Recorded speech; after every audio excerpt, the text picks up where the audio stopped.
Nous regardons trop souvent l'Europe de manière unilatérale. Nous pensons à l'Europe des villes, des frontières et des industries, à l'Europe des êtres humains. Essayons au contraire de changer de perspective. Découvrons un continent aux écosystèmes naturels et diversifiés, autrefois si grand qu'il couvrait toute l'Europe, des profondeurs du détroit de Messine jusqu'aux zones humides du Danube et des forêts boréales millénaires. Il en reste des fragments, des îles éparpillées ici et là. C'est ce qu'il reste de la richesse originelle des habitats du continent. L'Europe a encore la possibilité de s'appuyer sur ces fragments isolés si elle décide de les reconnecter entre eux au moyen de corridors écologiques, en plantant des milliards d'arbres, en créant de nouvelles prairies et des zones humides dans l'intérêt exclusif de la flore, de la faune et de toute la biodiversité. Il s'agit d'une action qui pourrait également freiner ou stopper le changement climatique et la disparition de la biodiversité si elle était appliquée sur d'autres continents. L'Europe devra montrer l'exemple et guider le reste du monde. Tel est notre voyage du sud au nord, à travers l'Europe des habitats.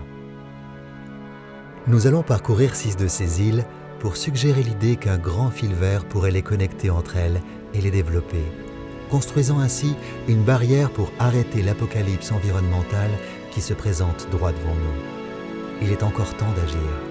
Nous avons toutefois besoin que les êtres humains fassent un effort collectif et qu'ils prennent conscience que suite à la disparition des habitats naturels, l'espèce qui est menacée désormais, c'est nous.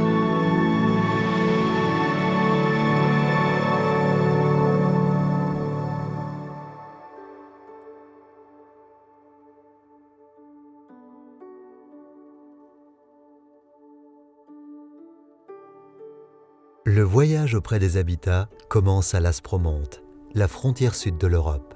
C'est un lieu qui renferme l'âme la plus profonde des écosystèmes européens, car il est détenteur de sa variété, de son interconnexion, de sa valeur et de sa fragilité.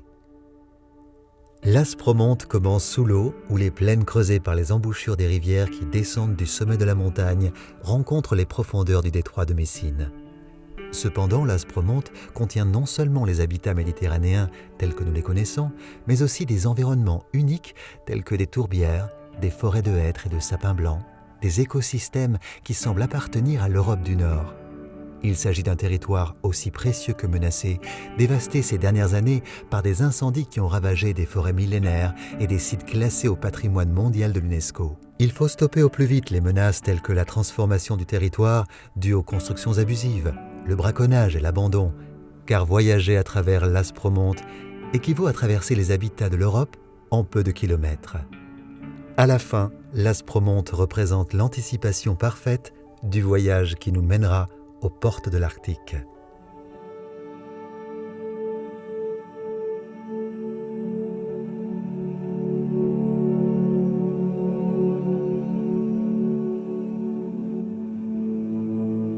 Partendo dalla costa e dalla montagna, infatti gli habitat sono molto vari. Non dimentichiamo che l'Aspromonte nasce dal mare e naturalmente ha un intimo, diciamo così, legame col mare stesso, con i fondali marini, dove, quasi come fosse un effetto specchio, possiamo definire così, l'estrema biodiversità che troviamo in terra la troviamo anche sott'acqua.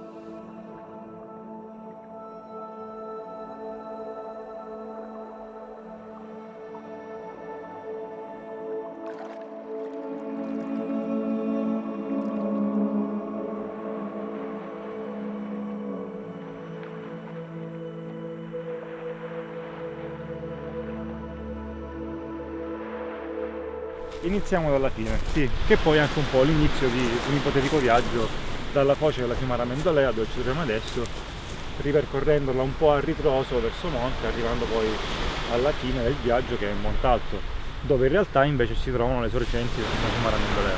Un luogo molto interessante, la fiumara, perché sono dei luoghi iconici della costa ionica reggina. E risalendo attraversano tutti gli habitat di particolare interesse per l'Aspromonte. Ripercorrerle rappresenta così uno spaccato dell'intero Aspromonte.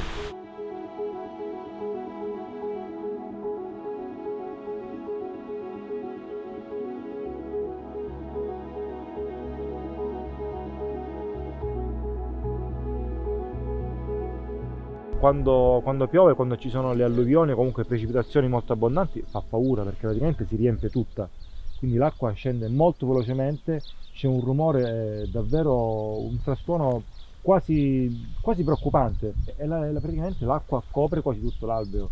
Quello è un uliveto da 15.000 piante, ma lì se la fiumara fa il suo dovere, come è successo qualche volta, l'acqua gli entra là dentro, perché quella è una sorta di cassa di espansione naturale della fiumara, quello è alveo, solo che lì è stato occupato semplicemente da colture intensive di uliveto.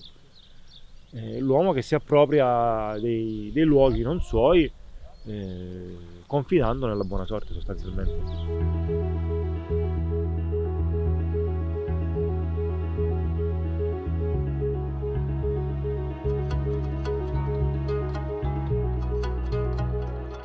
𝗚𝗲𝗶𝘁 è uno dei paesi, dei borghi fantasma più emblematici dell'Aspromonte.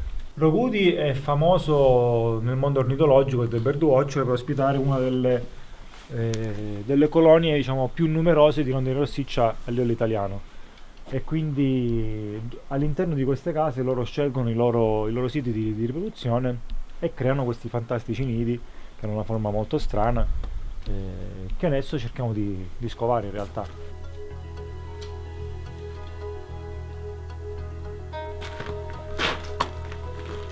Le rondini preferiscono fare i nidi sempre nelle case sue.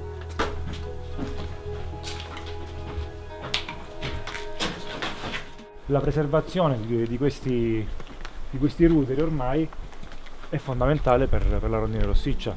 Qua trovano l'ambiente ideale, siti di alimentazione, siti di nidificazione, e quindi ogni anno ritornano.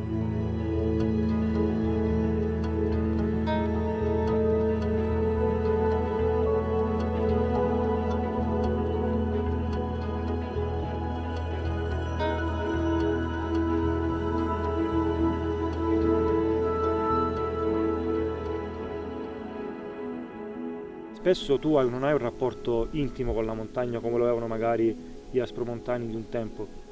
Oggi arrivi da ovunque, arrivi da Reggio Calabria e fare una passeggiata, in un'ora e mezza sei qua, se sei un malintenzionato appicchi il fuoco, te ne vai, e tanto per te quello non conta nulla, il bosco per te non conta nulla. Direi più che altro che ormai l'uomo ha perso il contatto con la natura. Perdendo il contatto con la natura, in senso generale in questo caso, non senti più quasi il bisogno di proteggere gli ambienti naturali. Si brucia il bosco di Pesdavoli, si brucia i querceti millenari della Valle Infernale, non ti importa quasi nulla. Siamo in pochi ormai ad avere a cuore questo tipo di ambiente e questo tipo di habitat, e penso sia arrivato ormai il momento di ritornare a dare un poco all'ambiente, e questo si può fare prendendosi cura di questi posti, altrimenti non rimarrà nulla.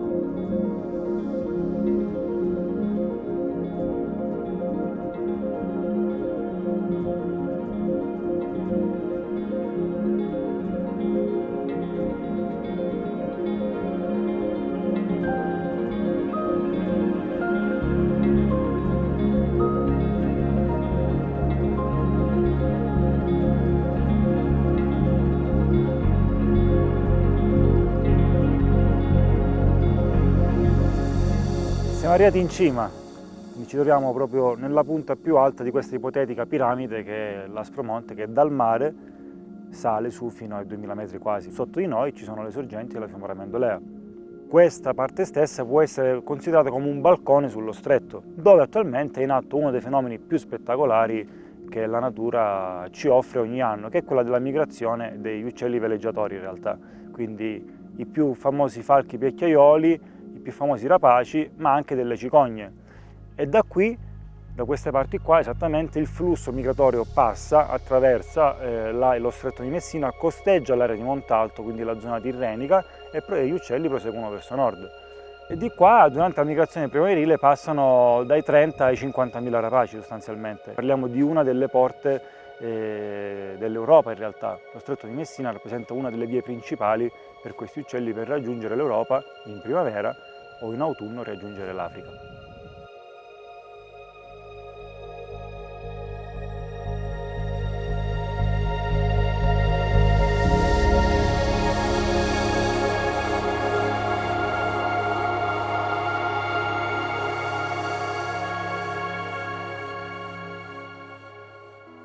Sauver l'Aspromonte signifie également rétablir son lien avec les habitats du reste de l'Europe.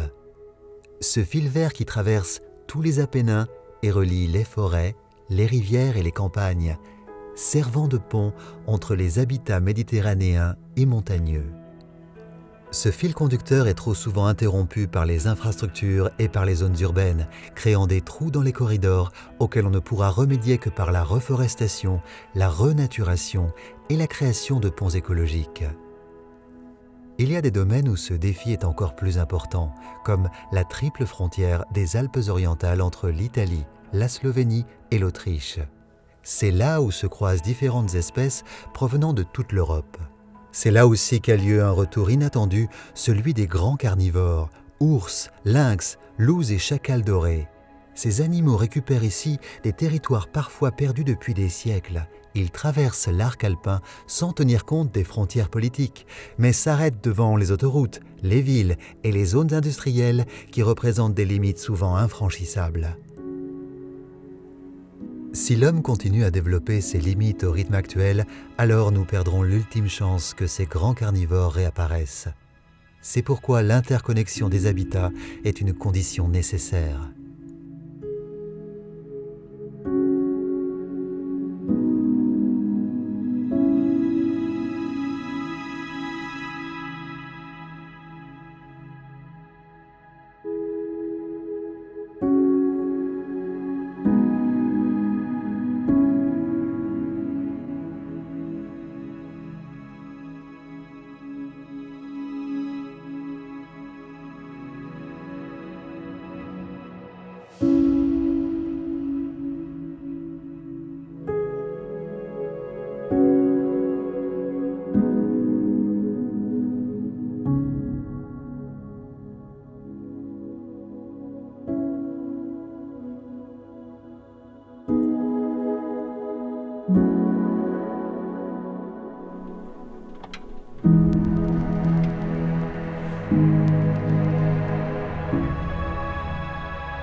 The goal of wolf howling, we try to count and get the image how much wolves are there, where they are.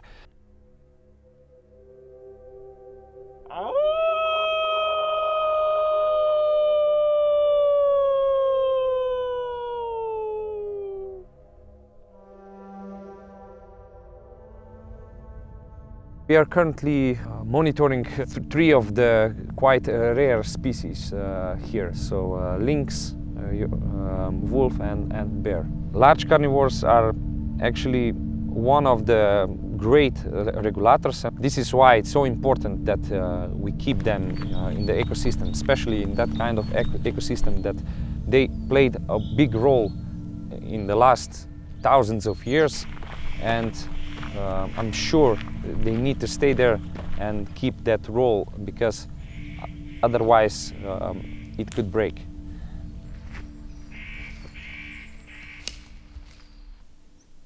In this area we are intensely monitoring the packs. Just 10 years of good conservational strategies are already showing, and in Slovenia, for example, and also Italy. In 2010 we detected about 30 to 40 individuals in Slovenia, and in just 10 years that population's size grow was about 3 times or 4 times.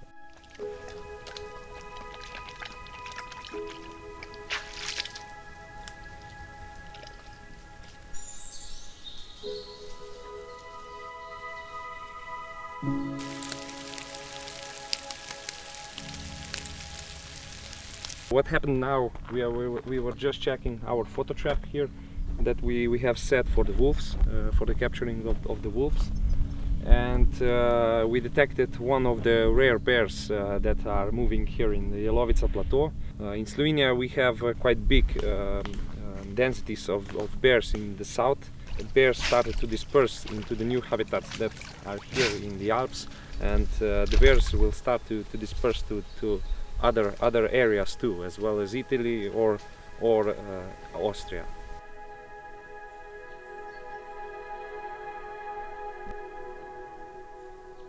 So what happened here? Videotaped one of the few lynxes actually in Slovenia, and especially in the Alps. We are happy to see that he's okay and doing fine. A lot of suitable habitat for lynxes were destroyed or maybe disconnected. Now we can see some of the subpopulations that began to shrink a lot, and the biggest reason for that is of course human impact.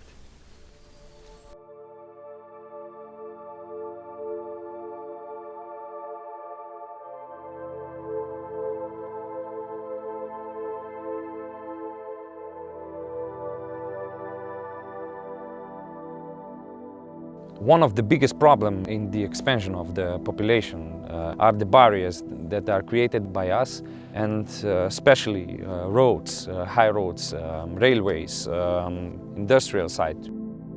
So it's the problem that we need to solve somehow.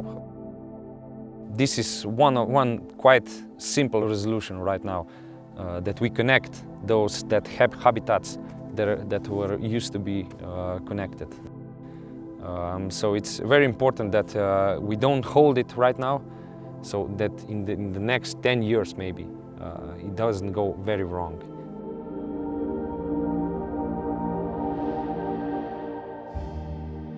Les pipelines, la reforestation et la protection des habitats sont la clé pour la sauvegarde des grands carnivores et de leurs écosystèmes. En revanche, plus au nord, la situation est en évolution. Les montagnes s'adoucissent puis prennent fin. Les habitats forestiers se transforment de plus en plus et rejoignent l'un des symboles de l'Europe, le Danube, l'un des fleuves les plus complexes et les plus variés du monde pour ce qui est de la morphologie, de la variété d'habitats et de la biodiversité. Ici et là, le fleuve conserve son caractère sauvage et débridé qui a caractérisé son cours jusqu'à il y a 2 ou 3 siècles. Marais, îles protégées des inondations saisonnières, coudes sableux et plaines inondables. Mais une menace s'est développée au fil du temps et pèse sur le Danube et sur tous les cours d'eau. Le Danube a subi dans le passé et subit encore aujourd'hui les conséquences de la construction de barrages et de remblais artificiels. La réglementation néfaste et l'anthropisation ont conduit à la disparition des zones humides désormais rares et à l'inestimable biodiversité qui y régnait. Il faut donc renoncer à l'idée que le Danube est une ressource inépuisable à la disposition de l'homme, de façon à protéger sa fragilité et son extraordinaire âme sauvage.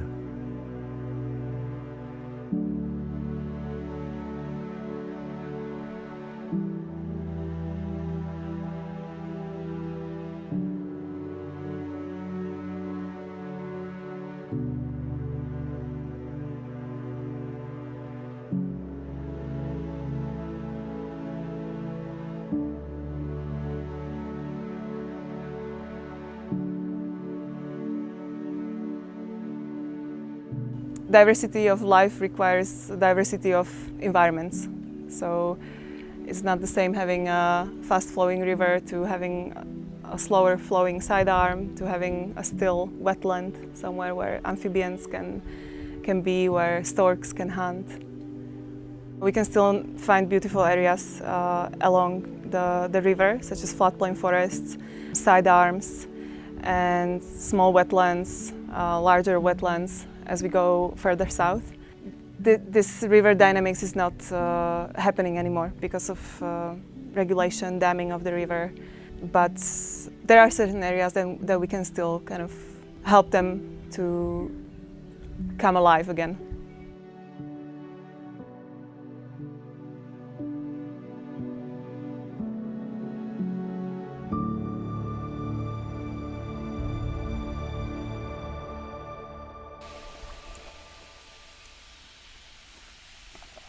So wetlands and wetland ecosystems all over the world are one of the most threatened ones. People have the tendency to drain them, turn them into agricultural land, and this is really are becoming one of the most precious ecosystems, and so that the species that are dependent on wetlands are also becoming really rare. We are standing in the Danube inland delta.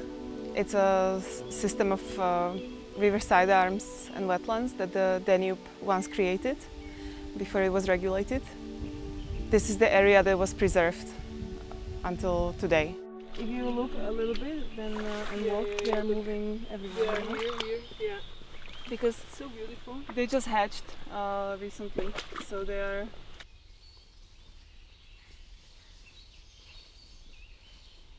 If we want to revive it, we need to bring back water to the system.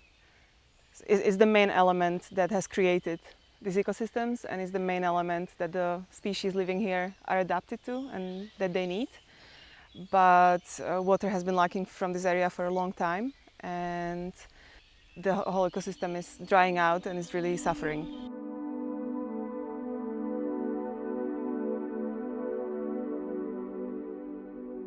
In the past, before the construction of the river dam and before regulations, the Danube would bring 3,000 cubic meters of water per second and even more in certain areas, and would feed this whole area. And now 90% of this water is being taken away by an artificial channel. So here only 30 cubic meters of water are being let.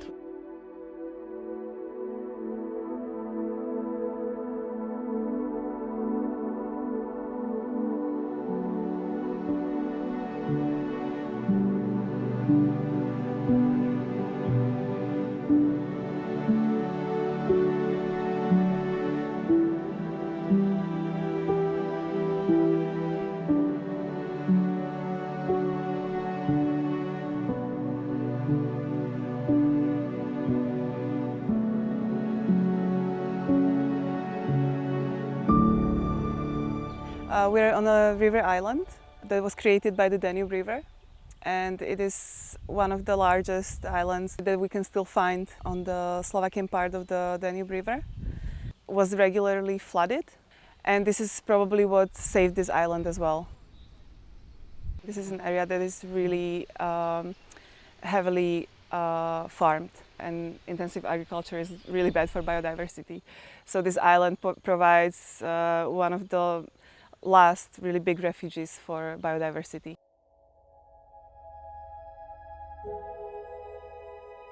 It used to be a really wild area here before the regulation. I can't even imagine myself how it must have looked like, but I'd like to see the Danube more free. And I'd like if we didn't just look at it as a water highway, but really a living ecosystem. We can definitely find a compromise and find places where it is really not necessary to have the river under so much control.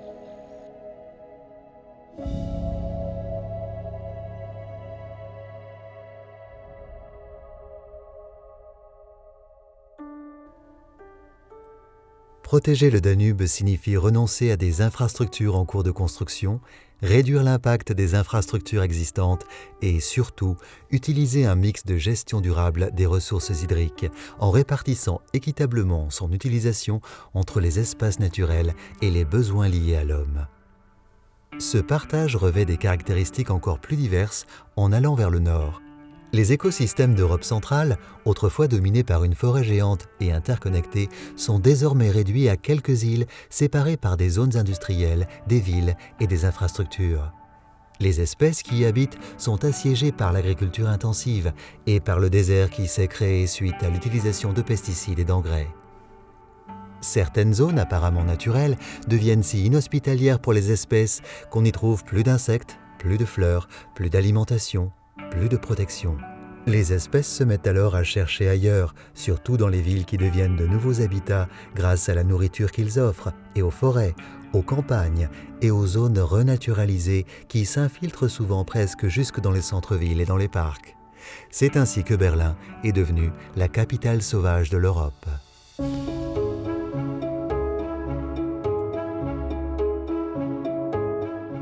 Berlin is not clean. Berlin has wild gardens.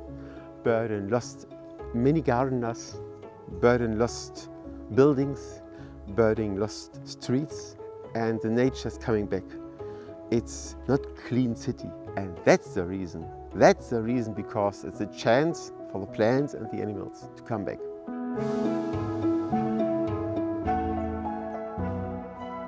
That's Berlin. It's a big country, more than 890 square kilometers. It's very, very big, you know.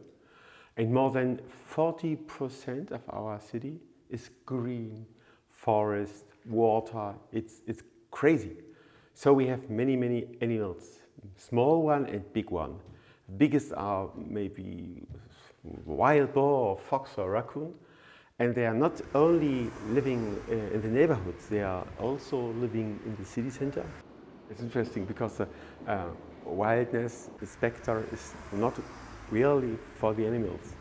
It is for 3.5 million people who don't understand what happened. For the most people, the animals are living outside, but it's not true. They are living inside.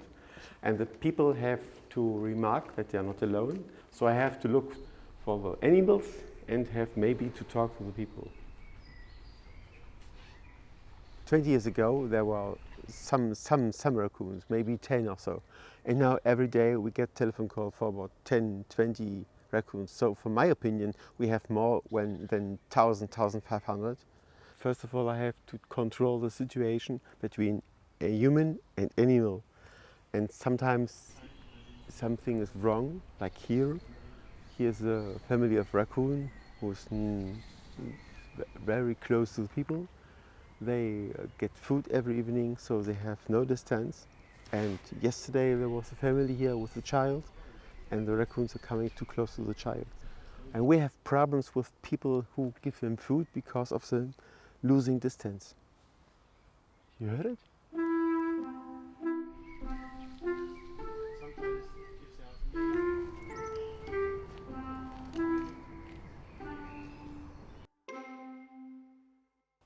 It's not possible to control the raccoons, but it's important to talk with the people on which they have problem with raccoons, because many people think that the animal lost her home. They are homeless because they lost the forest.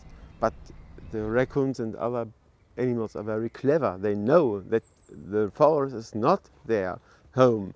The home is the city.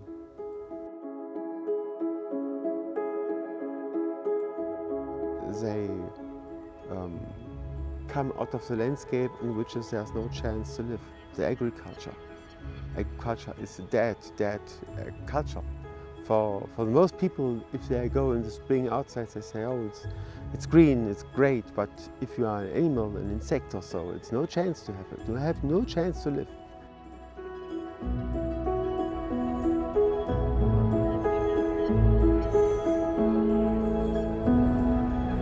Suddenly, the nature was on the door and come in. And that's very important, to talk about the situation and not to fight with the people, but to tell the people the reason. That it is not possible to bring the animals back to the forest. We have to learn, and we need the animals, we need the nature, we need the insects. But a moment, for my opinion, a big chance and a big change, because now the new generation of humans remark that it's not more important to have big streets, big cars, but it's more important to have the nature inside.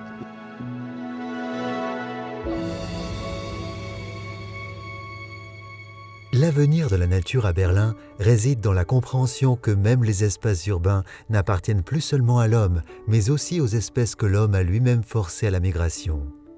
Les villes deviennent une étape des mouvements de la faune et de la flore qui trouvent encore refuge dans les rares zones vierges du continent et qui ne sont pas loin. En allant vers l'est, en effet, la forêt européenne originelle, celle qui s'étendait du Portugal jusqu'à la pointe la plus orientale du continent, fait son retour. On dit qu'un écureuil pourrait traverser le continent sans jamais toucher le sol. À 𝗏𝗏𝗄𝗃 en Pologne, un fragment de cet habitat rare est encore présent. Il s'agit d'une forêt intacte qui abrite des espèces désormais disparues comme le bison européen. C'est un endroit où les arbres anciens et les micro-habitats maintiennent des processus écologiques inchangés depuis des millénaires. 𝗏𝗏𝗃 est cependant ravagé par les incendies, par l'agriculture et surtout par une déforestation insensée qui a été au cœur d'une bataille politique majeure en 2017. Il faudra non seulement protéger le cœur de 𝗏𝗏𝗃, mais aussi ses franges extérieures et son interconnexion précieuse avec le reste de l'Europe, car 𝗏𝗏𝗃 représente l'une des âmes les plus profondes à partir de laquelle la renaturalisation du continent pourra avoir lieu.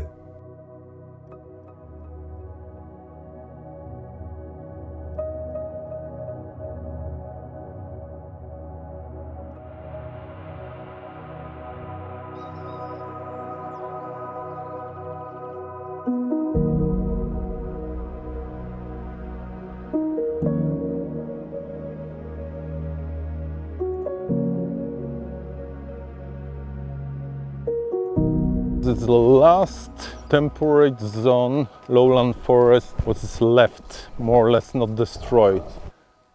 The magic thing of this forest is that you can go just 500 meters out of your house and you can meet the rarest woodpecker in Europe, or pygmy owl, or wolf, or bison.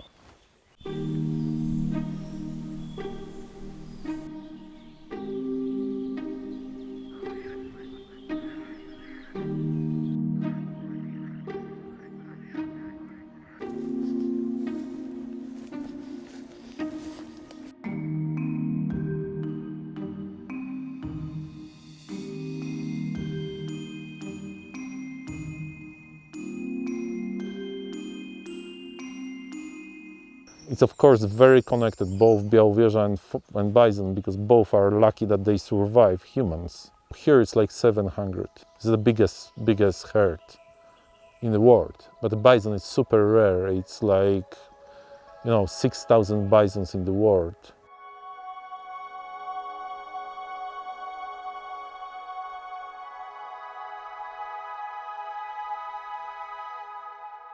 But they are, super animals. They're like you look out your window and you feel like Neolithic guy.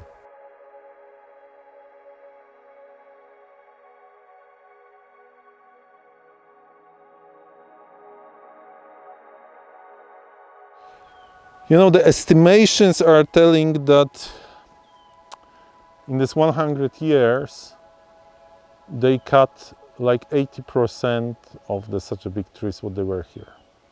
And then suddenly, those guys, they came in 2015, I think, to the power, and in 2016, little bit they start cutting, and 2017 was just craziness.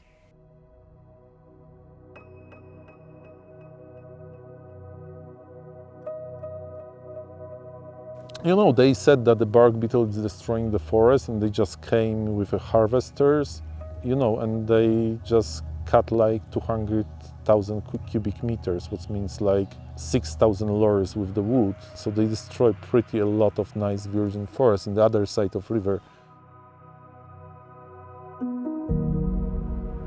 I was super sad. I was sad and angry.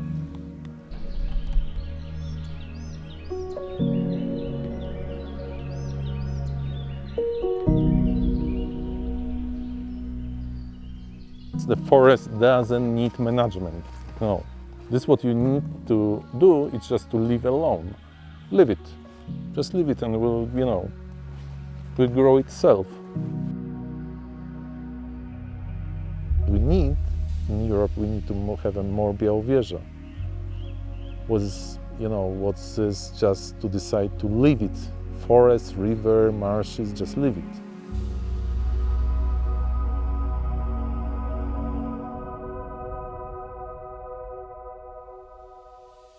Après 𝗏𝗏𝗃, la forêt ne s'arrête pas. Au contraire, elle s'épaissit. Au-delà de la Baltique, seuls les innombrables lacs et les quelques villes sporadiques l'interrompent.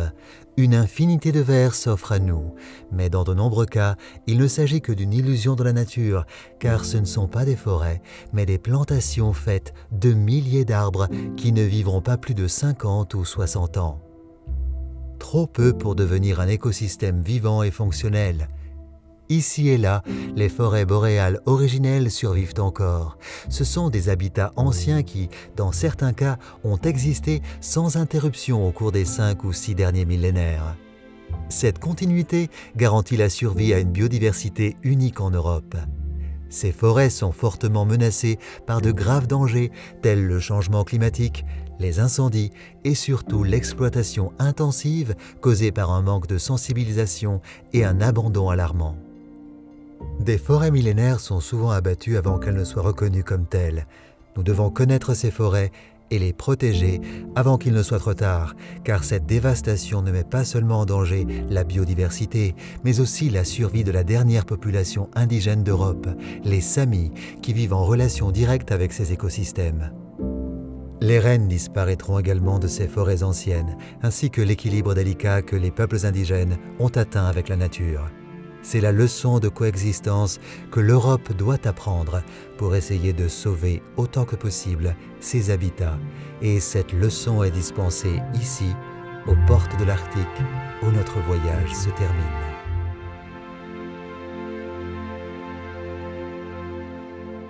We are in a ancient pine forest with trees which are in between, let's say, everything from 80 years up to maybe 500-600 years of age. This type of forest is very, very rare to see in the Swedish landscape nowadays. And this is the type of forest that we actually started clear cutting in the 1950s. Here we have a small species of a fungus called 𝗚𝗲𝗄𝗏 luna, which is a red listed species. And you can only find it on this type of wood. This species needs more than many hundreds of years to recreate this type of wood where this species can grow. To get this species to survive in the landscape or in the forest, we need to have natural forests. So it's quite an amazing indicator of high biodiversity in the pine forests. This ecosystem is something special. And we have, of course, species here which are not found anywhere else in Europe. What else can you say? This is like heaven for a biologist.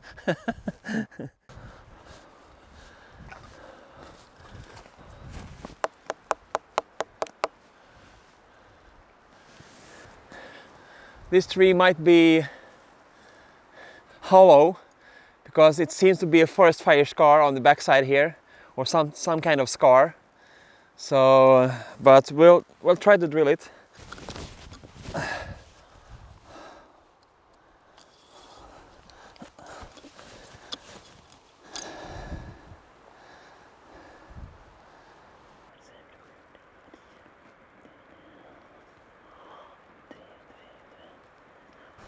Yeah, this tree is about 400 years old, even more maybe.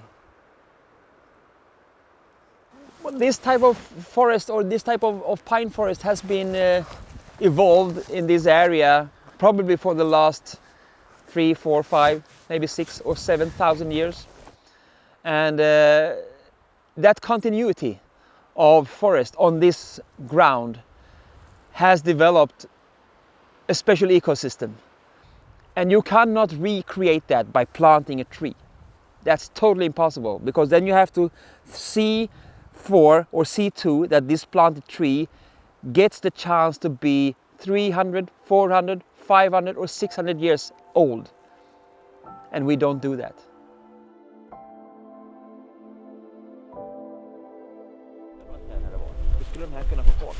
Precis, så får de fart när de... Och då kommer lavarna kunna För nu är de undertryckta med andra träd. Exakt. Ja. All the indigenous people see forest and nature in another way, in another perspective. I mean, in my culture we have never seen ourselves as owner over something, because we do not own the forest. I can see a pattern that we lose touch to nature, and it's sad what will happen to nature and society when my culture is gone.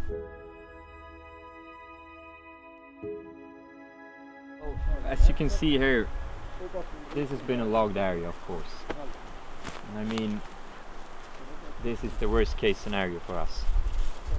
It was a forest where we could graze our reindeers. This was a very important area. This was old growth forest.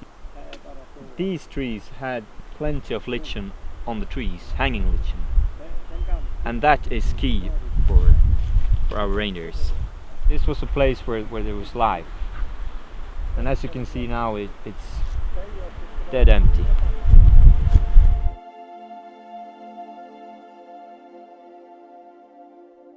We are trying to hold against the forestry as much as we can, but of course they want to take every spot that are available.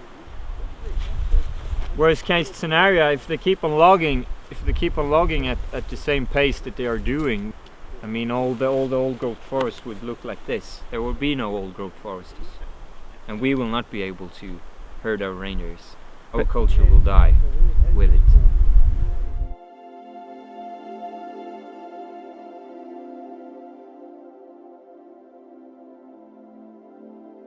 It's crazy. It would be like illegal if you would like think about what damage we do to the biodiversity and the ecosystem and for our coming future generations of human beings. This is the most crucial time, I think, because now we have the knowledge, we have the science telling us the scientific facts of how everything is connected or interconnected.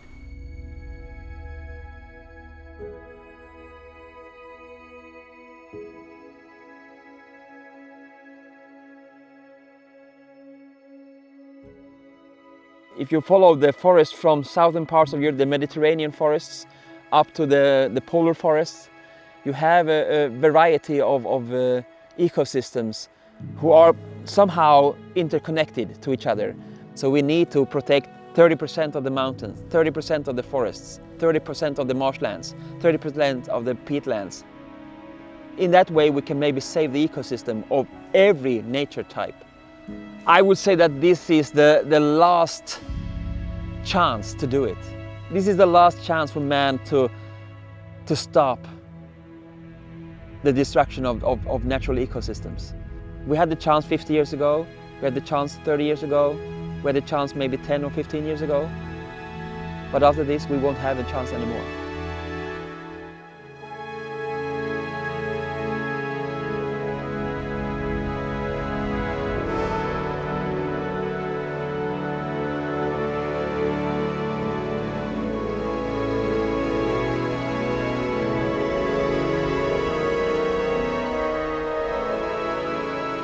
So we should actually protect maybe half Earth for the nature itself.